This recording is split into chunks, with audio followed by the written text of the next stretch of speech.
Tá iniciando a gravação. Beleza. Vamos começar então.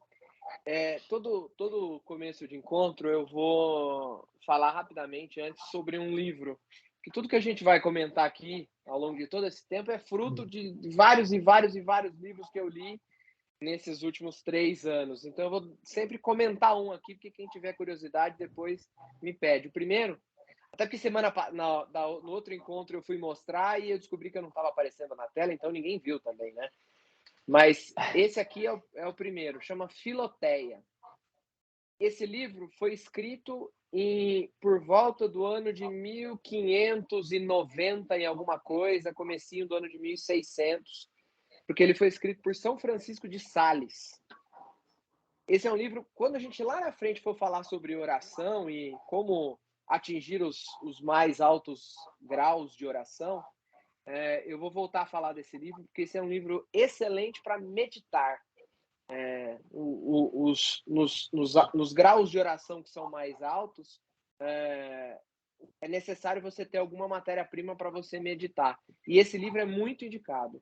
Filoteia, o nome dele é porque teia é de Deus, de Theo, Deus em grego, e filo é amigo. Então é o amigo de Deus. Ele está escrevendo para o amigo de Deus, vamos dizer assim. Então é um livro bastante indicado, muito bom para meditação.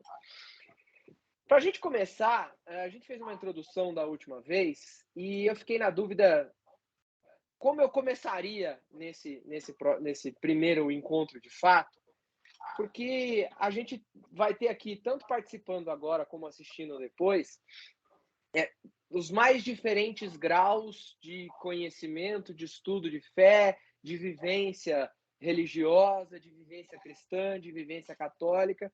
Então eu acabei optando por começar com um tema um pouco mais basilar e não básico, ou seja, basilar de base, ou seja, de base de compreensão, porque aí a gente consegue seguir o caminho todo mundo na mesma tocada e com o mesmo entendimento. E esse primeiro tema de hoje, por isso que eu coloquei até no grupo aquelas perguntas, ele começa a responder várias daquelas perguntas. Talvez a gente não vai responder todas nesse encontro, mas a gente com certeza vai passar por algumas delas. A gente começa falando sobre um negócio chamado querigma. Querigma é uma palavra em grego que significa proclamar, gritar, anunciar. Ela fala de o anúncio fundamental da fé. Por isso que ela é um ponto de partida muito interessante para quando a gente vai se aprofundar nesses conhecimentos. Ele é basilar no sentido de ser a base para se construir, mas não no sentido de básico, no sentido de simples. Porque são até conceitos que parecem simples, mas quando a gente vai entender de fato o que é, a gente descobre que tem uma complexidade muito grande. Que anúncio é esse? Tá? Antes da gente falar do anúncio propriamente dito, a gente precisa entender um pouco o contexto da revelação de Deus para nós. O contexto da revelação de Deus para o seu povo. Deus, eu costumo dizer, é o maior pedagogo da face da Terra. Ele é o maior tudo da Terra, mas principalmente pedagogo, porque Deus tem uma pedagogia tão apurada, um didatismo tão bem feito, que ele vem se revelando para nós seres humanos ao longo da história, de várias formas diferentes, e adaptado às nossas épocas. Se Deus se revelasse para nós como ele se revelou lá para a origem do povo hebreu, nós não entenderíamos. E se ele se revelasse para aquele povo como ele se revela para a gente hoje, aquele povo também não entenderia. Exemplo simples. Adiantando a fita, qual é uma das grandes lições que Jesus nos traz? Que Deus é Pai e Deus é amor. Só que o Deus de Moisés, o Deus do início do povo de Deus, ele não era um Deus de amor. Tanto que as pessoas leem o Antigo Testamento e se assustam, porque é o Deus da guerra, é o Deus que ajuda o seu povo a matar um monte de gente e a vencer as batalhas. E aí as pessoas até equivocadamente fazem uma diferenciação, dizendo que o Deus do Antigo Testamento é um e o Deus do Novo Testamento é outro. Não, é o mesmo Deus. Só que para aquele povo primitivo não dava para se anunciar como um Deus de amor, porque aquele povo não ia entender. A construção da sociedade há 3.000 anos era na base do aço, na base da guerra, então Deus se apresentava diferente. Só que todas essas revelações, toda essa pedagogia de Deus, ela sempre parte de uma espécie de chamada aliança. Nós ouvimos ao longo da história. Chegou mais uma audiência aqui sentando aqui do meu lado. Põe foninho, porque aí você ouve as pessoas quando elas falarem. Tio, você consegue desligar o seu microfone? Porque eu acho que tá dando um pouquinho de... Você consegue, tio? Deu? Você sabe? Se não, tá tudo bem. Só dá um pouquinho de interferência, assim, de dupla voz, sabe? Eu não consigo, não, hein? Mas então, abaixa um pouquinho o volume.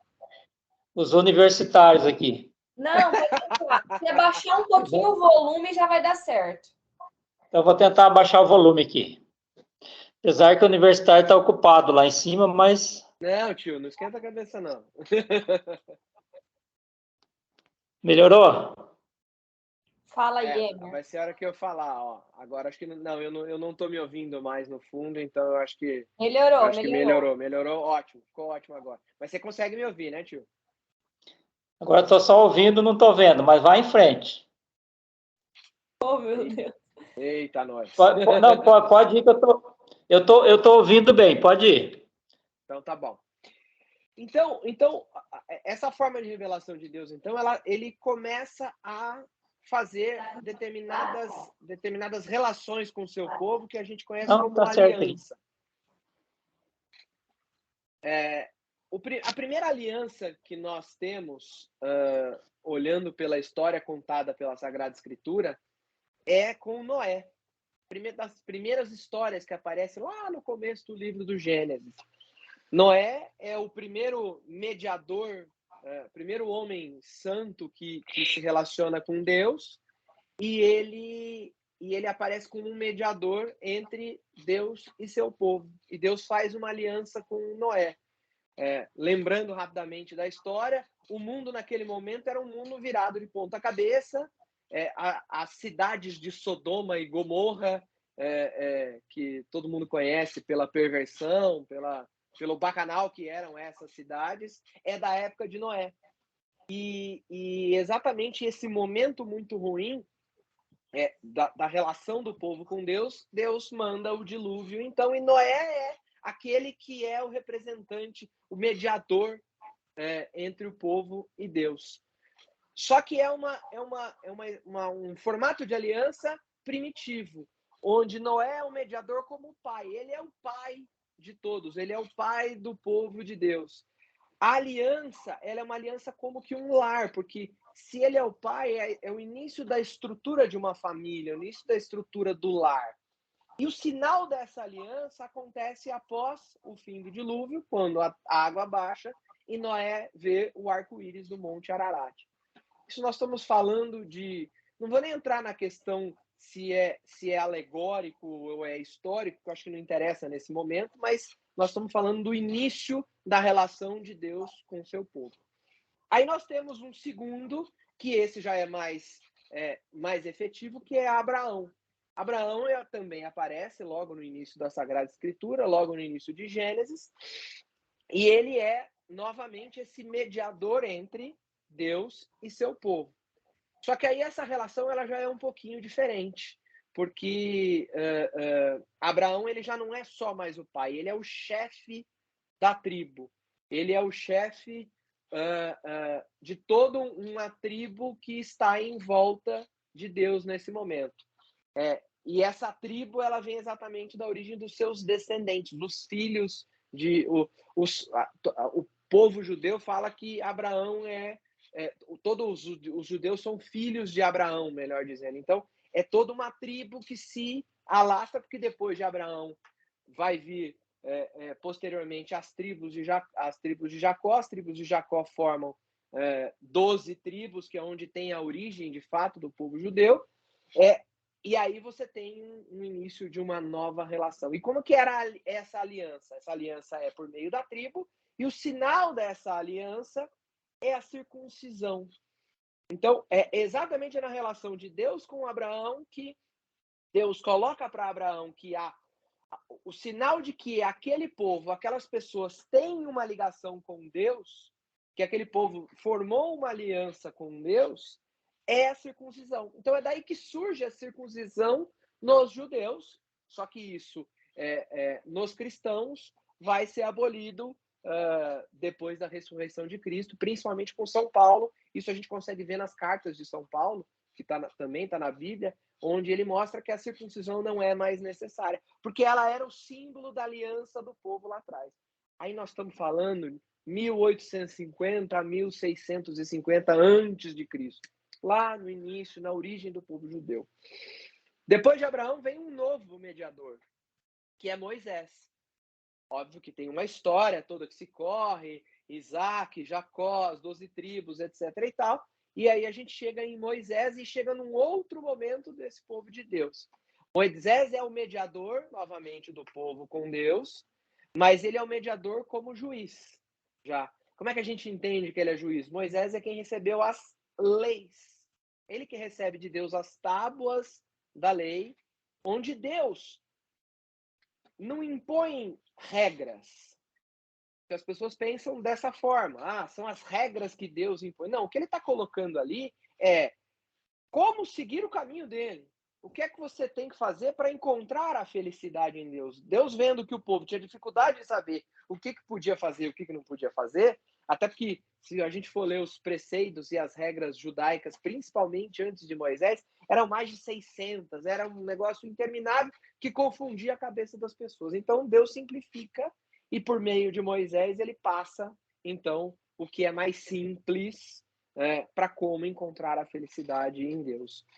Aí esse povo que faz uma aliança com Deus já não é só mais uma tribo, aí já é mais uma nação, já é uma constituição maior, já é um povo maior, são várias tribos que juntas constituem uma nação, que constituem o povo de Deus.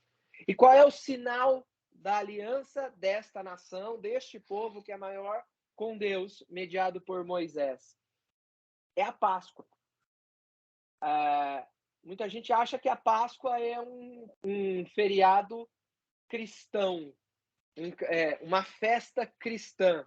Evidentemente que hoje ela é, mas ela existia muito antes de Jesus. Era uma festa judia? Oi? Era uma festa judia? Exatamente, exatamente. Era uma festa judia. Por quê? Qual é o princípio da Páscoa? Páscoa vem da palavra hebraica Pesach. Pesach, em hebraico, significa passagem, saída. Esta passagem é a passagem do povo de Deus que estava escravo no Egito e ele consegue se libertar e sai. Quando essa passagem para a liberdade do povo de Deus, que em hebraico significa Pesach, que é onde dá origem à palavra Páscoa.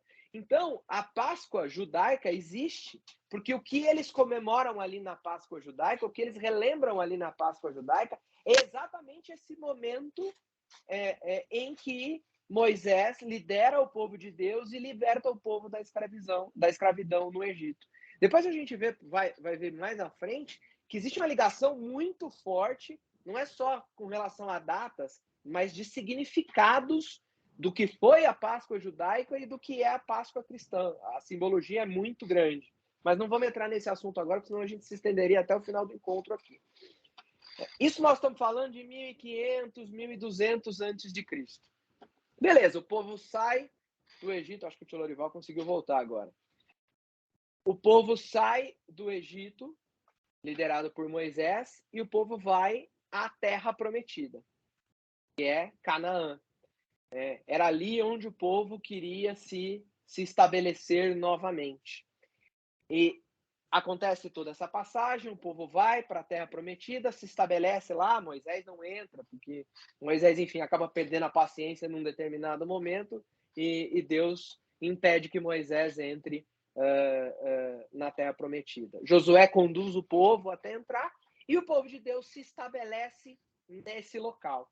Esse local é o local que hoje está ali toda a Palestina, Jerusalém, aquela região toda, pensando numa terra muito mais ampla. Mas esse era a Terra Prometida, esse era o local onde eles saíram do Egito e foram para lá. O povo se desenvolve ali, o povo de Deus vai crescendo, obviamente que a fé deles às vezes é forte, às vezes é fraca, às vezes eles estão mais tementes, às vezes eles estão menos tementes, e eles começam, de certa forma, a se distanciar de Deus, e eles começam a reclamar, porque a gente, povo de Deus, só sabe reclamar, isso é desde 2000 anos antes de Cristo, que todos os povos tinham reis, e aquele povo não tinha rei.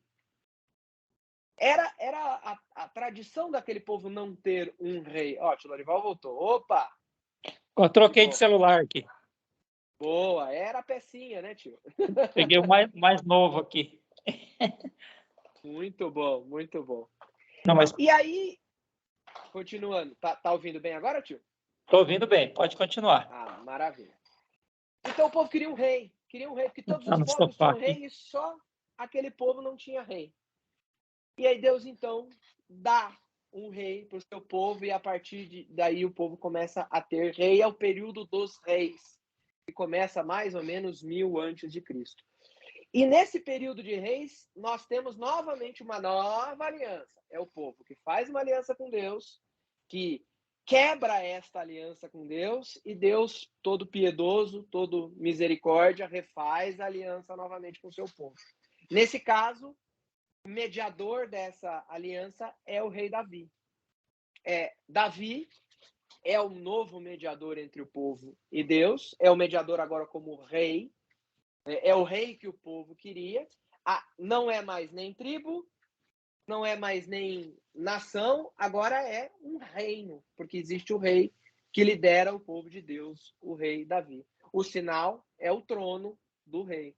Davi, que foi, inclusive, em tese não era para ser o escolhido, porque quando vão à casa de Davi, o pai de Davi apresenta todos os outros irmãos e só deixa Davi por último, mas Davi é um ungido. O filho de Davi, que é Salomão, o sábio rei Salomão, filho de Davi, segue com esse reinado do povo de Deus. Davi Só que foi perseguido também antes, né? Acho que o primeiro rei foi Salomão, foi Saul, né? Saul, exato. Depois Ungido Davi por e depois Samuel, Salomão. eu acho. Legal. É uma parte que eu gosto muito, sabe? Então, se eu começar a fazer umas perguntas assim.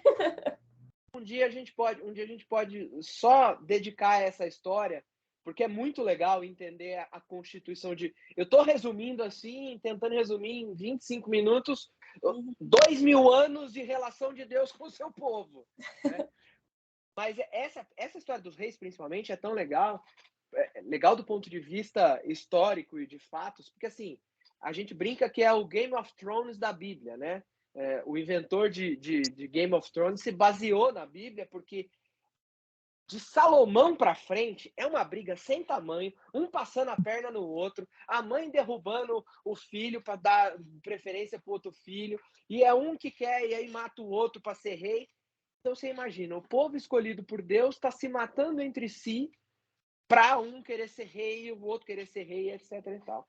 Nessa brigaiada toda, houve uma divisão entre as tribos do norte e as tribos do sul. Não nos esqueçamos. O povo é dividido em tribos, que é a origem dos filhos de Jacó, as 12 tribos de Jacó, os 12 filhos de Jacó.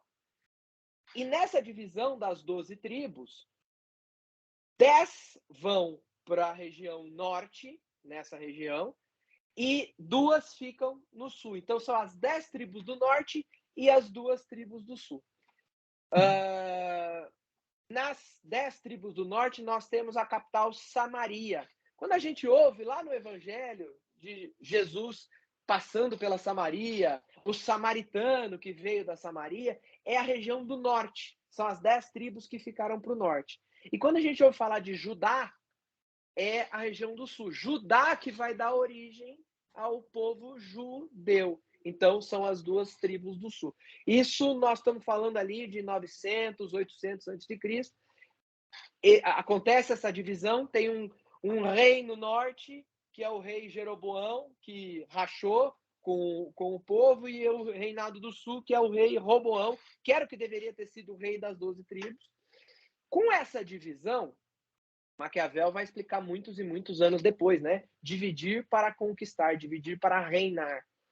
Com a divisão, se enfraquece o poder político desse povo e se enfraquece também a capacidade espiritual, a fé, a ligação com Deus. Então, esse povo fica cada vez mais suscetível a influências externas. No meio dessas influências externas, acontece uma tomada nas tribos do norte. E aí já não era uma influência, foi uma invasão dos assírios, que ocorreu por volta de 700 a.C. Os assírios invadem e passam a tomar conta dessa região. É só ela clicar no link, meu amor. No Skype? No Skype, não no YouTube. O YouTube eu não consegui colocar a transmissão no ar por alguma razão, que eu não sei dizer qual, eu estou aprendendo ainda, mas eu acho que é o computador que está pedindo arrego. Pede para ela entrar pelo Skype. Tá? Estamos dando assistência técnica para quem está tentando entrar aqui, não tem problema. Olha aqui, a página sem resposta, por isso que eu não consegui. Ó, galera que está assistindo aqui vai entender que o YouTube não entrou, não sei por que cargas d'água, o computador não aguentou, mas a gente vê isso depois. Seguindo. Aí então tem a invasão assíria no norte. O que acontece nessa invasão? Então os assírios passam a mandar nessa região das 10 tribos do norte. Então não é mais o povo de Deus, não são mais as tribos de Jacó que tomam conta dessa região, são os assírios. E o que acontece com a presença dos assírios lá? Começa uma miscigenação com os pagãos.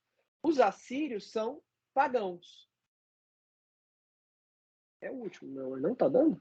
Que estranho, mas paciência. Os assírios são pagãos.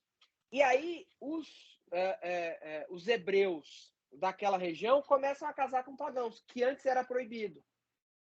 Durante todo o povo. Mas aquele povo do norte começou a liberar e começou a casar hebreus, pagãos. E aí essa miscigenação acabou atenuando muito a fé desse povo. Por isso que... Só nível de esclarecimento, pagão era quem não acreditava em Deus? Era isso? Isso. Não acreditavam no Deus único. Porque os pagãos tinham outros deuses. Mas não o Deus único, o Deus que nós conhecemos, o nosso Deus criador do céu e da terra. Uhum. Eles tinham deuses com imagens, com o sol, seja lá o que for. Então todas as tribos, todas as nações que não acreditavam no Deus único, eram os pagãos. Então, por isso que quando lá na passagem de Jesus fala-se do samaritano e o povo se espanta porque o samaritano é uma pessoa melhor do que os judeus, porque com essa miscigenação, esse povo do norte, cuja capital era Samaria, já não era visto mais como alguém que seguia as leis de Deus de forma ferrenha, de forma verdadeira, por causa dessa miscigenação, dentre outras coisas. Então, por isso que o samaritano é visto como alguém que não é tanto o bom samaritano que Jesus conta na parábola, como a samaritana do poço de Jacó. Foi evangelho da semana retrasada, não do domingo passado, domingo retrasado. Jesus vai ao poço pedir água e é a samaritana que dá água para ele. Esse poço é o poço de Jacó. É nessa região onde tem toda a origem desse povo. Jacó, que vai ter 12 filhos, ele encontra água num lugar improvável e daí nasce esse poço e é nesse mesmo lugar que Jesus está.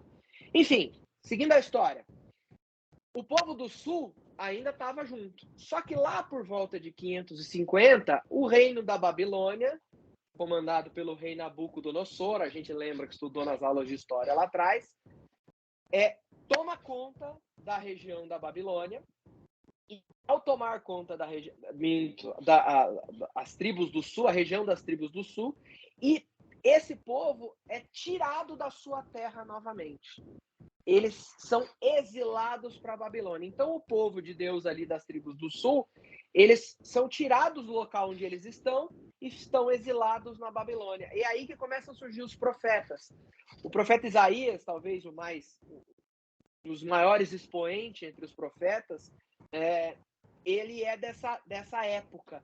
Ele começa a escrever o livro dele antes do exílio, parte do livro de Isaías é escrito durante o exílio, e ele termina o livro já depois que o povo é libertado e volta para sua terra no fim do exílio. Então, quando a gente lê o livro do profeta Isaías, tem duas grandes referências.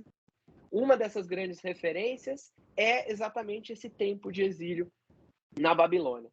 Só que o que aconteceu ali naquela região, mesmo depois da volta? Ao contrário das tribos do norte, não houve uma miscigenação. O povo continuou coeso. Até porque os babilônios não se importavam muito com a religião do povo e eles nunca tiveram o culto deles combatido pelos babilônios. Então, eles se mantiveram firmes nessa região. Aí, nesse período todo, nós temos então os vários profetas que surgem. Depois do exílio vem a construção do templo, novamente. Isso aí, o mundo já é tomado pelo Império Persa, principalmente essa região.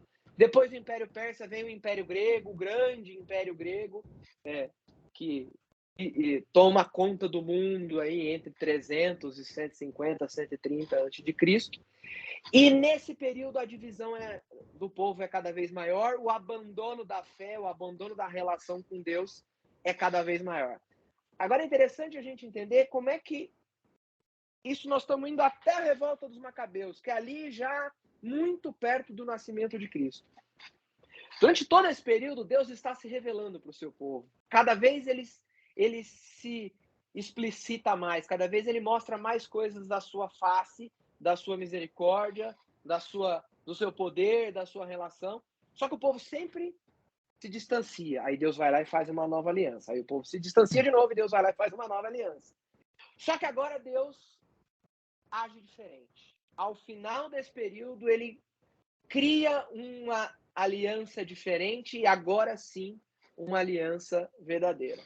Nós temos por volta do ano 54 a.C. o início do Império Romano, e aí durante o Império Romano, no ano zero, não é exatamente no ano zero, na correção do calendário juliano houve uma distorção ali, mas por volta desse período, Deus inicia um trajeto de uma nova aliança. E nessa nova aliança, Jesus é o mediador. Ele é o nosso mediador, o mediador do povo de Deus com Deus. É Jesus. E ele não é mais só um pai, só um chefe de tribo, só um rei. Ele é também o sumo sacerdote. Rei e sumo sacerdote. Com esta característica de rei e sacerdote, só aparece uma pessoa na história do povo de Deus durante toda a Sagrada Escritura, que é um homem chamado Melquisedeque, que aparece lá no começo da Bíblia, que ninguém dá muita trela, porque ele aparece em 4, 5 versículos, mas ele é o único que é rei e sacerdote ao mesmo tempo. E aí agora Deus envia novamente um rei e sacerdote. Nós tivemos os sacerdotes, o princípio dos sacerdotes, desde Arão, que foi irmão de Moisés, os reis, como o próprio Davi. Mas agora a aliança é diferente. O mediador é diferente, porque o mediador é o próprio Deus que se encarna. E qual é a aliança? De que forma é essa aliança? É a igreja. Agora Deus constrói uma nova aliança. Agora, todos os outros tinham um sinal de aliança. A circuncisão, o arco-íris, o trono. Qual é o sinal da aliança neste caso específico, nesta última e definitiva aliança que Deus faz conosco, com Jesus? O sinal da aliança é isso aqui, ó. A gente vai ler lá em Lucas, capítulo 22, no versículo 19 e 20. Está escrito. Bem assim, nos versículos 19 e 20, em Lucas, capítulo 22. É o momento em que Jesus está reunido com seus apóstolos, um pouquinho antes de ser preso. Jesus está reunido na mesa e eles vão fazer a ceia da Páscoa. Eles já estavam comemorando a Páscoa, porque a Páscoa era uma comemoração judaica. Jesus, como judeu, comemorava a Páscoa. Nesta comemoração da Páscoa, Jesus está ali ceando com seus discípulos, e ele recebeu lá a taça, o pão, e a Bíblia diz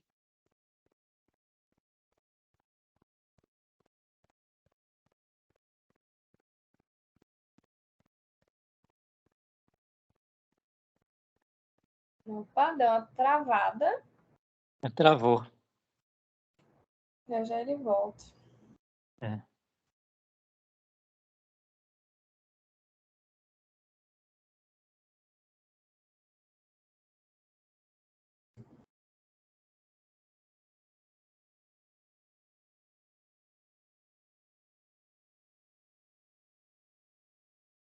Deixa eu mandar mensagem aqui. É. Voltei. Foi voltou. minha internet que deu uma travada. Esse trecho que eu tô lendo aqui é tão forte que até a internet trava, viu? Voltou. Não duvidem que essas coisas são coincidências. Mas vamos Já ler de tá- novo, não tem problema. Já tá nos dias agora, né? Pois Estamos é, chegando então, nos dias, né? exatamente. Estamos chegando. Eu vou ler de novo inteiro. Eu não sei até que hora que vocês ouviram, mas não tem problema. Tomou um pão, deu graças, partiu e deu a eles, dizendo: Isto é o meu corpo que é dado por vós. Fazei isto em minha memória. E depois de comer, fez o mesmo com a taça, dizendo: Essa taça é a nova aliança em meu sangue, que é derramado por vós. Então, Jesus está dizendo aqui que ele está instituindo, nesse momento, a nova aliança. Então, se lá com Moisés era a circuncisão, com Davi era o trono, qual é o sinal da nova aliança? O que Jesus está instituindo exatamente neste momento?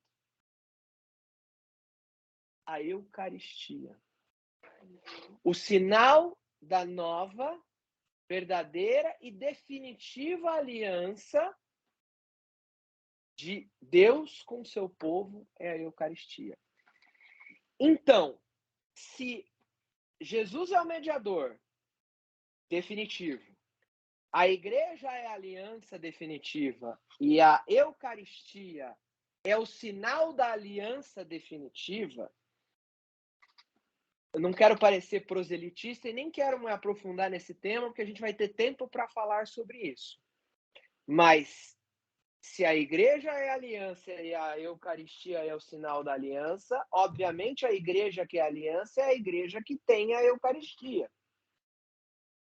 De novo, não quero parecer proselitista e respeito muito os entendimentos diferentes, mas é muito claro desde o início que a aliança é formada a partir da Eucaristia. Então, a igreja que firma aliança com Deus, a igreja precisa ter Eucaristia, porque é isso que Jesus fez naquele momento. Mas, de novo, não precisamos nos aprofundar nesse tema, mas é um primeiro item para a gente ter nesse entendimento de como são essas coisas. Pois bem, a gente falou lá no começo que a gente ia falar de querigma e querigma era o anúncio. Mas de que anúncio é esse mais precisamente? Esse anúncio mais preciso a gente encontra aqui no capítulo 4 de São Lucas, nos versículos de 14 a 21. Olha só. Esse momento aqui, Jesus está numa sinagoga. Ele foi lá no dia de sábado, na sinagoga, certinho, como todo judeu. E aí ele... E aí, de repente, Jesus é solicitado para fazer a leitura de um livro da lei. E Jesus vai ler, então. Ele está na Galileia, ou seja, ele está na região dele, né?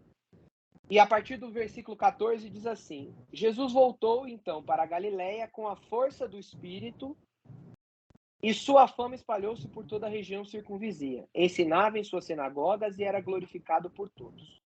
Ele foi a Nazaré, onde fora criado, e, segundo o seu costume, entrou em dia de sábado na sinagoga, como todo judeu, e levantou-se para fazer a leitura. Foi-lhe entregue o livro do profeta Isaías.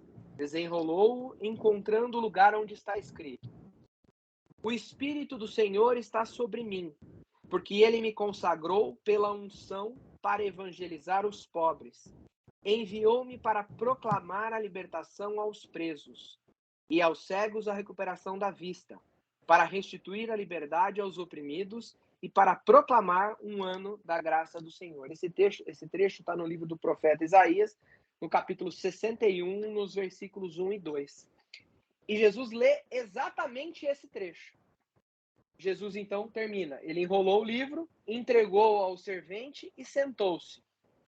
Todos na sinagoga olhavam-no atentos. Então começou a dizer-lhes: hoje se cumpriu aos vossos ouvidos essa passagem da Escritura.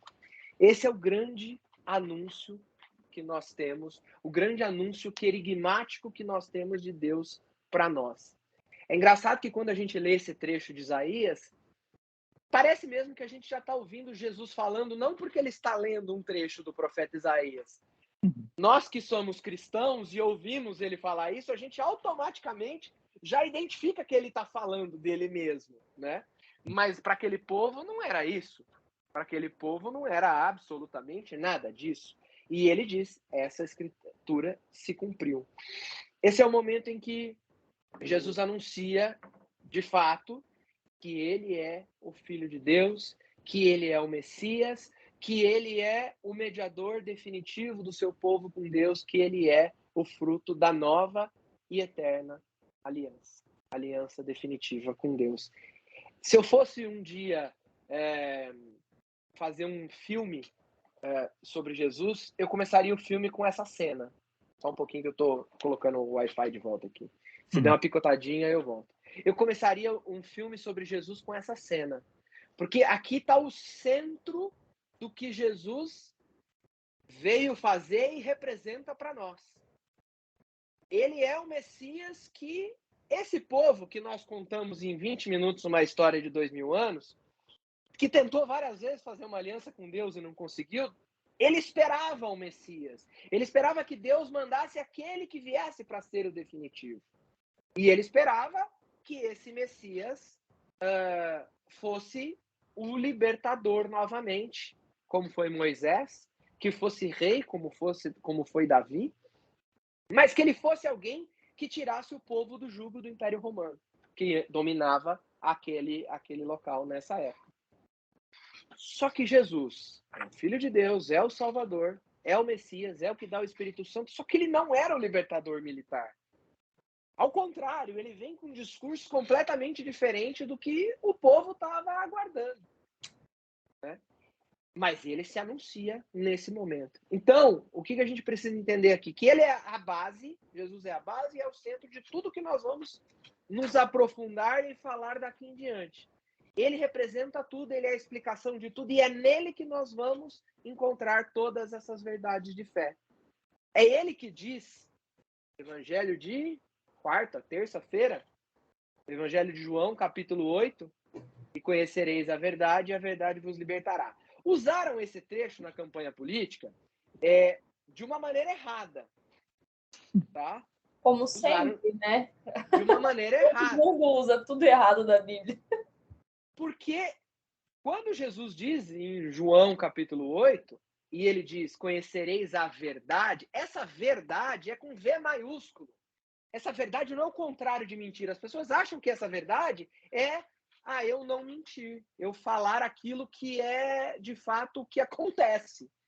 Não, esta verdade não é o contrário de mentira. Esta verdade é a verdade com V maiúsculo. Essa verdade é Jesus e ela representa as verdades que Jesus veio nos trazer e veio nos ensinar. E é atrás dessa verdade que nós aqui estamos. E é atrás dessa verdade que nós temos que passar a vida inteira correndo atrás. Porque os apóstolos que ficaram 3 anos colados com ele o tempo inteiro, ouvindo dia e noite, tiveram dificuldade de entender a verdade. Imagina a gente que vai na missa uma vez por semana e olha lá. Pois é. A gente precisa da vida inteira para entender essa verdade. Por isso que a gente precisa estudar. Bom, passado esse introito, que nós já levamos 40 minutos só para uma introdução do que vem daí adiante, essa rápida revelação de Deus, até chegar nesse ápice, ela nos insere no primeiro tema, que é a base para entender essas verdades, então, de Cristo e entender a nossa fé. E a primeira delas é o amor de Deus. Essa é uma que, quando a gente começa a falar, parece a coisa mais fácil do mundo. Não, o amor de Deus é moleza. Deus nos ama, que maravilha, tá resolvido. Não é bem assim. Porque se a gente for buscar o entendimento do que é o amor de Deus, e toda essa obra desses 2000 anos, antes de Cristo e depois de Cristo, são obras, são resultados do amor de Deus, e a gente ainda assim não consegue entender o que é o amor de Deus. Primeiro porque a nossa mente não produz inteligência suficiente, o nosso corpo é limitado para entender o que é o amor de Deus. E segundo porque ele é imenso, infinito, absurdo. Mas a gente tem como começar a tentar entender, porque nada do que nós falarmos adiante vai fazer sentido se a gente não tiver pelo menos uma mínima noção do que é o amor de Deus. Eu gosto de usar algumas metáforas para a gente começar a enxergar. Gabi, não precisa falar nomes, tá? Senão você vai se complicar, porque o Will vai ver essa gravação depois. Mas pensa lá atrás, uma paixão que você teve, bem tórrida, daquela que você se descabelava, daquela que o Rael quase morria do coração, de tanto que você estava apaixonada nesse momento. Conseguiu lembrar de uma paixão dessa? Consegui. Se eu pedisse, naquela época em que você estava embevecida e embebida de paixão, para te explicar o que era aquele amor, você ia conseguir traduzir em palavras?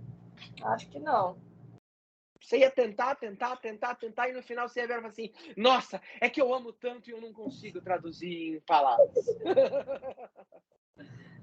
Não é? Então tá. Pensa que esse amor era muito grande e a gente não conseguia entender, principalmente quando a gente é adolescente. Imagina o que é o amor de Deus, então. Como é que a gente vai entender? Mas vamos pegar outro exemplo. Chulorival. Pensa no amor que o senhor tem pelo Duda e pela Doris. Amor que tem pelos filhos. Dá para descrever com precisão, dá para colocar em palavras e conseguir explicar o que é esse amor que um pai e uma mãe têm para um filho? É difícil, né? A gente passaria também horas e horas, né? E não ia contemplar. Tanto que a gente pensa assim, nossa, é um amor que, sei lá, que não cabe, que não sei. Então você imagina o amor de Deus que é pai de todos nós. Só que é um ser muito mais desenvolvido, que nós somos limitados. A gente consegue amar os nossos filhos no nosso máximo, mas esse amor ainda é limitado, porque nós somos seres limitados. O amor de Deus é muito maior que isso. Entende como é difícil pensar? E a gente só vai conseguir na outra vida, no céu, entender um pouco melhor e enxergar esse amor infinito. Mas a gente tem que buscar alguns elementos para compreender melhor, porque a gente precisa ainda assim se basear nele para entender todo o resto.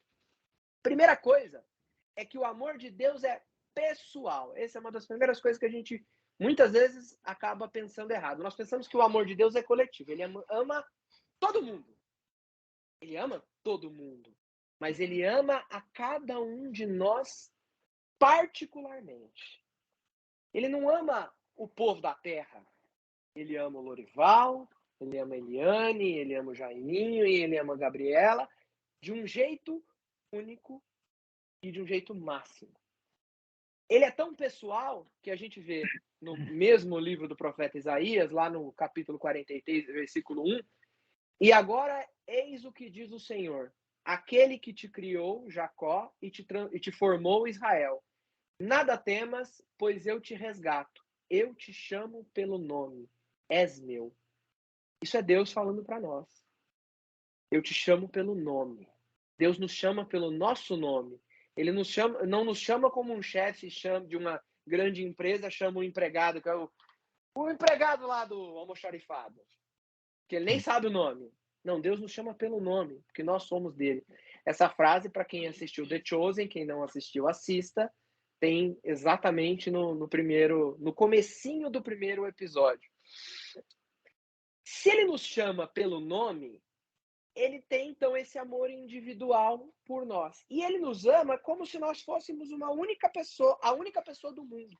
Se nesse mundo só existisse uma pessoa, só existe eu, ele me amaria do mesmo jeito que ele ama hoje. Se existe só o tio Lorival, ele amaria o tio Lorival do mesmo jeito que ele ama hoje. Então, o fato de existir 8 bilhões ou 7 bilhões de pessoas na Terra não significa que Deus pega o amor e divide em 7 bilhões e dá um pouquinho para cada um. Não é assim. É o amor total e infinito que cada um recebe. E a gente entende isso de novo quando pensa em filho, novamente.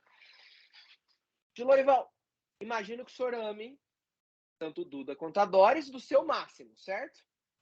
Sim. Se existisse só um, daria para amar mais? Ou você já estaria no máximo do mesmo jeito? Você amaria no máximo do mesmo jeito. E se tiver 10 filhos, você vai amar cada um no máximo. Sim. Então, nós amamos os nossos filhos do mesmo jeito. Quando você tem um filho e vem um outro, você não divide o amor pela metade. Você continua com o amor máximo. Então, assim é o amor de Deus. É um amor máximo para todos nós. Entendeu? De novo, a nossa inteligência não consegue alcançar, mas essa é a melhor imagem. É o amor de pai para filho. E nós vamos usar ela de novo. Até porque o amor de Deus é incondicional. Deus nos ama porque ele é amor. E não é a igreja do Davi Miranda. Deus é amor. Deus é amor de fato, não é o nome da igreja. Por exemplo, gente, só pensa, não fala, tá? Nem fala em voz alta, pode ter alguém do lado aí. Pior pecado que você já cometeu na sua vida, naquele que é o arrependimento que você queria ter morrido e nascido de novo por causa desse pecado que você cometeu. Mesmo com esse pecado, Deus te ama do mesmo jeito. Pode ser até um pecado contra Deus. Você pode até ter tido raiva de Deus, ter tido ódio de Deus. Eu já tive. Mais de uma vez. Tive ódio de Deus. Já virei para cima em oração e falei, você tá aí? Ou você tá de sacanagem comigo? Já tive. E ele me ama mesmo assim, do mesmo jeito, independente de qualquer coisa. O pai, mais ou menos a mesma coisa com o filho. Por pior que seja o filho, você não deixa de amar o filho. Você reprova todas as atitudes do seu filho. Mas você não deixa de amar o filho. A mãe do Fernandinho Beiramar, quando viu no que ele se transformou, não deixou de amar o filho. O coração dela deve ter... Se é que ela viu, peguei um exemplo aleatório. Mas qualquer mãe de uma pessoa muito má, vamos dizer assim, continua amando o filho do mesmo jeito. E é assim que é o amor de Deus. E Deus não impõe nenhuma condição para nos amar. Então significa que ele ama até o pedófilo? Sim. Até o assassino? Até a mulher trans que matou as crianças lá, lá em Nashville? Sim. Até Hitler? Até o Stalin? Até o Lula? Até o Bolsonaro? Sim, sim. Ele não impõe nenhuma condição para nos amar. Ele ama a todos, por pior que seja essa pessoa. O que a gente precisa é nos abrirmos para experimentar esse amor. E saber que Deus nos ama não porque nós somos bons. Deus nos ama porque ele é bom.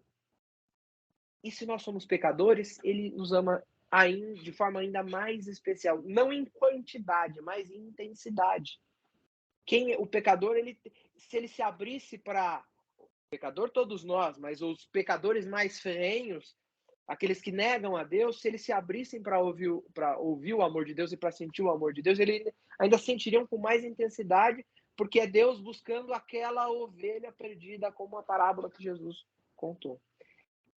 Além disso, Deus quer o melhor para todos nós. E aí a parte que a gente não entende. Aqui é que começa a complicar. Até agora estava fácil. Porque a gente acha que a gente sabe o que é o melhor. Esse é o ponto.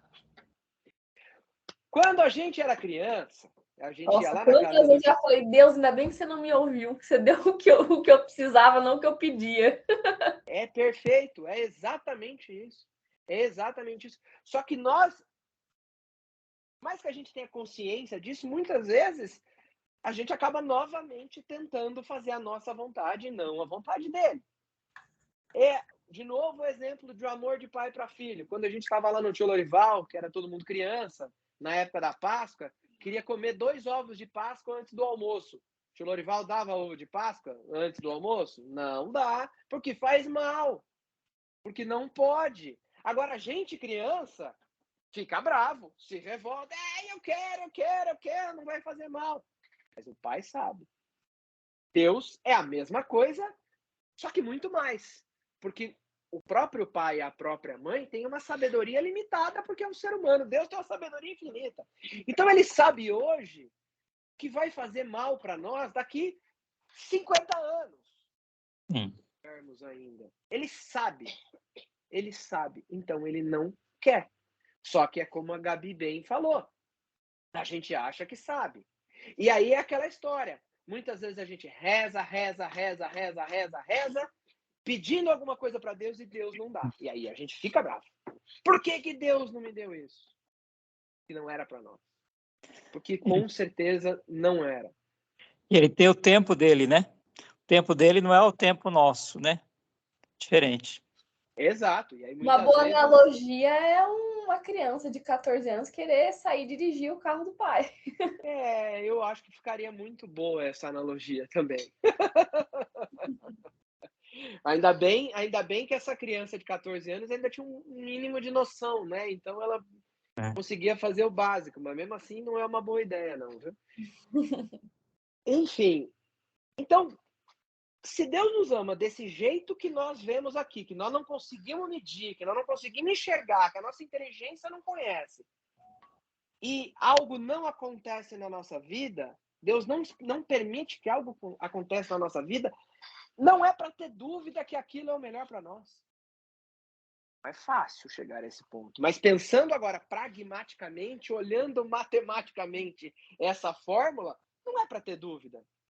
Eu quero tal coisa. Quero trocar de emprego, eu quero trocar de cidade, eu quero isso, eu quero aquilo, eu quero ganhar na Mega Sena. Não. Se Deus não permitiu, é porque não é. Porque não é o melhor, não é o plano dele para nós, não é o tempo, como o tio Ben diz. Não é o tempo dele para nós. Agora, o que a Gabi falou é uma outra grande verdade que nós vamos usar ali na frente. Quando nós queremos saber o que para nós é melhor, a despeito do que Deus acha, o que nós estamos sendo, na verdade, é ser deuses de nós mesmos. Nós estamos abandonando Deus, nosso Criador, e estamos querendo ser o nosso Deus. Comandar a nossa vida, evidentemente que Deus nos dá o livre-arbítrio para fazer o que acharmos melhor. Mas ele vai nos conduzindo. E quando a gente bate de frente, a gente não entende. Então, as pessoas passam anos em busca da felicidade. Como é que eu vou ser feliz? O jeito de ser feliz é o mais simples de todos. Deixar ser guiado pelo amor de Deus. A solução, falando, é simples. Na prática, ela é complexa. Porque a gente se distrai o tempo todo. Então, para encerrar esse primeiro momento, o que Deus nos pede, então? E as pessoas acham que Deus pede que nós o amemos. Não. Antes de tudo, Deus pede que nós nos deixemos ser amados. Porque Ele amou primeiro. Ele nos amou antes da gente saber o que a gente era. Ele nos amou na nossa concepção. Quando o óvulo é fecundado pelo espermatozoide, se cria um ser e Deus coloca ali uma alma, Deus já ama aquele ser. Ama primeiro que esse ser tenha a capacidade. Então, a nossa missão é deixar Deus nos amar. Mas, de novo, nós não queremos deixar Deus nos amar, porque nós queremos fazer as coisas do nosso jeito. Bom, então tá. Vamos pensar assim. Beleza, Deus nos ama nessa quantidade, Deus faz a vida, Deus quer o melhor para nós, porque Ele é sabedoria infinita, porque Ele faz tudo. A gente às vezes tenta e contra, mas Ele força, Ele nos busca novamente, manda novamente alguma coisa para nos arrastar para a vida. A gente continua fugindo, mas se esse amor é tão grande assim, o que a gente pensaria? Então tá tudo maravilhoso, né? Mas não tá. Porque a gente pensa, peraí, se Deus nos ama, por que existe tanto ódio? Por que existe tanta guerra, tanta doença, fome, opressão? Por que existe tanto mal no mundo? Se Deus nos ama, teria que haver insegurança, angústia, medo, desequilíbrio, tristeza, inveja, dor, brigas. Se Deus nos ama, por que existiu a pandemia? Né? Que chegamos ontem só no Brasil a 700 mil mortes. Por quê? Por que tudo isso acontece, então, na vida das pessoas? Temos algumas explicações. Mas a primeira delas, a inicial, a original, aquela que deu a origem a tudo isso e muito mais que nós falamos aqui. O que é que faz com que o amor de Deus não possa atuar plenamente nas nossas vidas ou nós não conseguimos agir dentro do amor de Deus? Tem uma coisa que começou tudo. Chama-se pecado. É aí que tudo complica. Eu vou iniciar, mas a gente já está com 55 minutos e a gente vai falar sobre o pecado na semana que vem. Mas, basicamente, para fazer o link com o que nós vamos falar na semana que vem. Ou na outra, né? Na semana que vem não dá. Até queria fazer 2 semanas seguidas, mas quinta-feira da semana que vem já é... Tem missa, né? Exato. Aliás, tio, bem lembrado. Para quem nunca assistiu essa missa, seja quem está aqui acompanhando ou quem vai assistir depois, quando criança e até quando adulto, a gente só pensa nessa missa como a missa do lava-pés, né? Só que essa missa tem um negócio, e é normal, e todo mundo pensa assim. Você sair na rua e perguntar para 10 católicos, 10 em 10 vão falar, não, quinta-feira é a missa do lava-pés. Mas a missa de quinta-feira, ela tem algo que é tão sublime quanto o gesto de humildade que Jesus praticou lavando os pés dos seus discípulos, mas espiritualmente muito mais importante. A missa de quinta-feira é a missa da instituição da Eucaristia. Sim. É a missa onde nós relembramos a missa das missas, o início da missa, quando a missa foi criada. Óbvio que em uma comparação, não no formato exato que nós temos, mas a primeira missa é exatamente esse momento da Quinta-feira Santa, antes de Jesus ser preso, antes de Jesus ser capturado pelos romanos, que é esse encontro à Santa Ceia com os discípulos. Esse é o momento em que nós temos a primeira missa. Porque o que é a missa, no final das contas? É a Eucaristia. E a Eucaristia é instituída exatamente ali. Lembra que nós falamos no começo da aliança? Então, essa é uma missa linda, linda. A gente só pensa na celebração, que nem é missa, né? Na celebração da Sexta-feira da Paixão, né? O Padre César que falava, todo mundo adora ir na celebração da Sexta-feira da Paixão, todo mundo adora crucificar Jesus. Domingo, quando ele ressuscita, ninguém vai. Ele ressuscita, ninguém vai. Então, quem tiver oportunidade, e por isso que não vai dar para a gente fazer 2 semanas. Eu conheci pessoa que só ia na Sexta-feira Santa. O ano inteiro, na sexta-feira, ele iria na missa. Ou seja, não vai na missa, né? É na celebração. Pois é. Então, quem tiver oportunidade, vá nessa missa. Eu vou ser sincero, eu conheci essa missa em 2020, né? Foi o primeiro ano de pandemia, todo mundo trancado dentro de casa. E aí, na Quinta-feira Santa, eu e a Eliane, o Luca novinho, a gente criou o hábito ali de assistir missa todo dia, durante a pandemia. E aí, vamos assistir a missa da quinta, então, né? Nós estamos assistindo todo dia. E ali eu descobri, eu falei, caramba, que missa linda. Essa missa é a missa mais linda que eu já vi. Reza por nós aí que nós vamos servir o altar quinta-feira. Eita, eu com a Rose. Que lindo, pô. Na missa das missas. Estamos escalados já. Ó, que bênção, que bênção. Muito bom. Então não vai dar pra gente fazer semana que vem, mas a gente faz na próxima. Mas só para arredondar o que nós falamos. O que acontece quando nós pecamos? Nós temos uma ligação com Deus. Não era aliança que a gente viu várias vezes? Além da aliança com o povo, Deus tem uma ligação, uma conexão conosco, ou nós temos uma conexão com Deus direta. Só que quando nós pecamos, quando nós cometemos um pecado mortal, um pecado grave, essa conexão se quebra.